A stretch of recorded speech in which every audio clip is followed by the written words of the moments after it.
مولانا محمود مدنی نے دو ایسے جملے اسد الدین اویسی کے بارے میں بولے کہ جس کی وجہ سے پورے ہندوستان کے مسلمانوں میں ایک ہلچل سی مچ گئی۔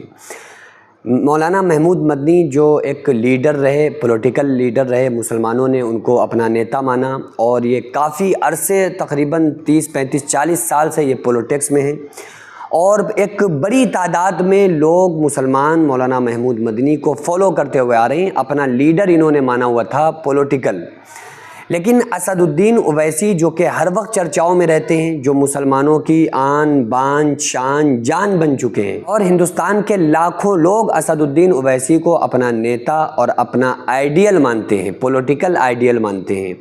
اور کیوں نہ مانے، جب کہ اسد الدین اویسی ایک ایسے شخص کا نام ہے کہ جب کبھی مسلمانوں کے اوپر کسی قسم کی کوئی مصیبت آتی ہے یا کسی طرح سے مسلمانوں کے اوپر ظلم و تشدد کیا جاتا ہے تو انصاف کے لیے سب سے پہلی اٹھنے والی جو آواز ہوتی ہے وہ اسد الدین اویسی صاحب کی ہوتی ہے، اور مسلمانوں کے لیے اسد الدین اویسی صاحب بولتے ہیں، لڑتے ہیں، اور ہر بڑی سے بڑی طاقت سے جو باطل طاقتیں ہیں ان سے وہ لڑ جاتے ہیں اور ان سے ٹکرا جاتے ہیں۔ وہ حق کے لیے لڑتے ہیں، وہ ہندوستان کی خوبصورتی کو بچانے کے لیے لڑتے ہیں، وہ مسلمانوں کے حق کے لیے لڑتے ہیں، وہ دلتوں کے حق کے لیے لڑتے ہیں۔ تو لوگوں کے دلوں میں وہ راج کرنے لگے اور لوگ ان سے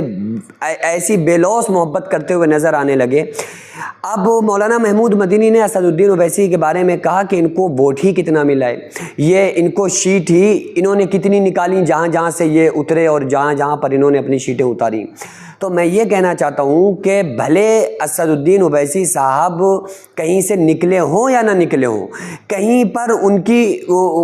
ان کی سیٹیں نکلی ہوں یا نہ نکلی ہوں، لیکن لاکھوں کروڑوں کی تعداد میں مسلمانوں کے دلوں پر اسد الدین اویسی صاحب راج کرتے ہیں۔ کیوں راج کرتے ہیں؟ کیونکہ وہ مسلمانوں کے حقوق کے لیے لڑتے ہیں، وہ ہندوستان میں ان قوموں کے لیے لڑتے ہیں جن قوموں کو دبایا جاتا ہے، جن قوموں کے لیے کوئی بولنا گوارا نہیں سمجھتا ہے، ان کے لیے وہ آواز اٹھاتے ہیں۔ وہ اسلام پر جب کوئی بندہ کسی قسم کی کوئی آنچ یا کیچڑ اچھالنے کی کوشش کرتا ہے تو سب سے پہلے جو حق کی طرف سے اٹھنے والی آواز ہوتی ہے وہ اسد الدین اویسی صاحب کی ہوتی ہے، چاہے وہ پھر مجمع ہو، چاہے وہ پھر جلسہ ہو، چاہے وہ کوئی سبھا ہو، یا وہ کوئی کسی قسم کا کوئی مجمع ہو۔ لیکن اگر کوئی باطل طاقتیں اور باطل کوئی بندہ آتا ہے سامنے تو اسد الدین اویسی صاحب اس سے ٹکرا جاتے ہیں، حق کے لیے، ہندوستان کی خوبصورتی کو بچانے کے لیے۔ تو خیر، جب مولانا محمود مدنی سے اسد الدین اویسی صاحب کے بارے میں سوال پوچھا گیا کہ آپ ان کی پولیٹکس کے بارے میں کیا کہتے ہیں یا آپ ان کے تعلق سے آپ کیا کہتے ہیں، تو مولانا محمود مدنی نے کہا کہ میں اسد الدین اویسی صاحب سے ڈس ایگری کرتا ہوں۔ اور یہ مولانا محمود مدنی کا کہنا کہ میں اسد الدین اویسی صاحب سے ڈس ایگری کرتا ہوں تو یہ لوگوں کو بالکل اچھا نہیں لگا، اور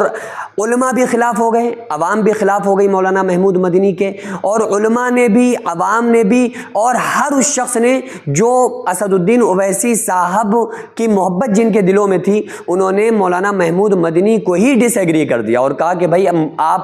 میں پہلے آپ سے ایگری کرتا تھا لیکن مولانا محمود صاحب سے اب میں خود ڈس ایگری کرتا ہوں۔ اور یہ صرف پبلک نے نہیں کہا،